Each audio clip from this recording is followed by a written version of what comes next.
cruelty. The prophet Habakkuk. Chapter 1. The prophecy that Habakkuk the prophet received. How long, Lord, must I call for help, but you do not listen? Or cry out to you violence, but you do not save? Why do you make me look at injustice? Why do you tolerate wrongdoing? Destruction and violence are before me. There is strife, and conflict abounds. Therefore the law is paralyzed, and justice never prevails. The wicked hem in the righteous, so that justice is perverted. Look at the nations and watch, and be utterly amazed. For I am going to do something in your days that you would not believe, even if you were told. I am raising up the Babylonians, that ruthless and impetuous people, who sweep across the whole earth to seize dwellings not their own. They are a feared and dreaded people. They are a law to themselves and promote their own honor. Their horses are swifter than leopards, fiercer than wolves at dusk. Their cavalry gallops headlong. Their horsemen come from afar. They fly like an eagle swooping to devour. They all come intent on violence. Their hordes advance like a desert wind, and gather prisoners like sand. They mock kings and scoff at rulers. They laugh at all fortified cities. By building earthen ramps they capture them. Then they sweep past like the wind and go on, guilty people whose own strength is their God. Lord, are you not from everlasting, my God, my Holy One? You will never die. You, Lord, have appointed them to execute judgment.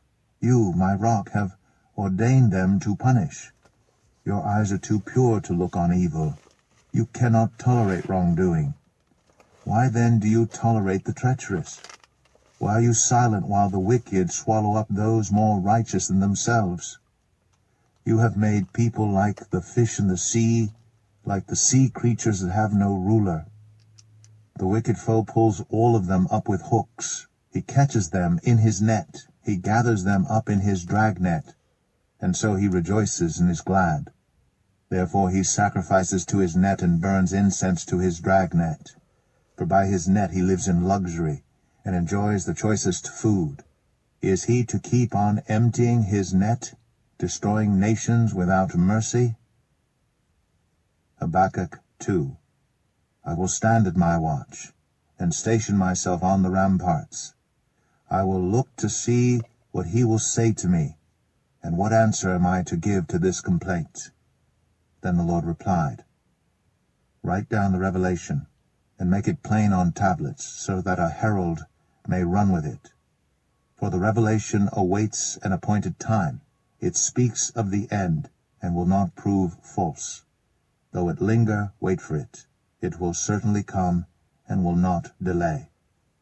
See, the enemy is puffed up. His desires are not upright. But the righteous person will live by his faithfulness. Indeed, wine betrays him. He is arrogant and never at rest. Because he is as greedy as the grave, and like death is never satisfied. He gathers to himself all the nations and takes captive all the peoples. Will not all of them taunt him with ridicule and scorn, saying, Woe to him who piles up stolen goods, and makes himself wealthy by extortion. How long must this go on? Will not your creditors suddenly arise? Will they not wake up and make you tremble? Then you will become their prey. Because you have plundered many nations, the people who are left will plunder you. For you have shed human blood. You have destroyed lands and cities and everyone in them. Woe to him who builds his house by unjust gain, setting his nest on high, to escape the clutches of ruin. You have plotted the ruin of many peoples, shaming your own house and forfeiting your life. The stones of the wall will cry out, and the beams of the woodwork will echo it. Woe to him who builds a city with bloodshed and establishes a town by injustice.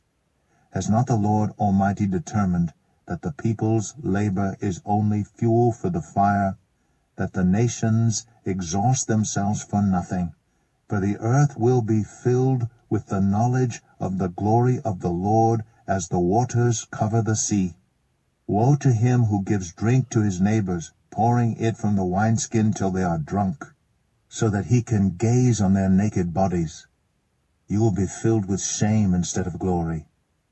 Now it is your turn. Drink, and let your nakedness be exposed. The cup from the Lord's right hand is coming around to you, and disgrace will cover your glory. The violence you have done to Lebanon will overwhelm you, and your destruction of animals will terrify you. For you have shed human blood, you have destroyed lands and cities and everyone in them. Of what value is an idol carved by a craftsman, or an image that teaches lies?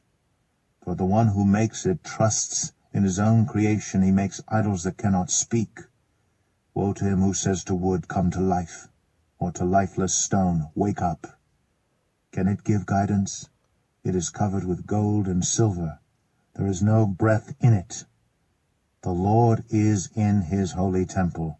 Let all the earth be silent before him. Habakkuk 3. A prayer of Habakkuk the prophet on Shigionoth.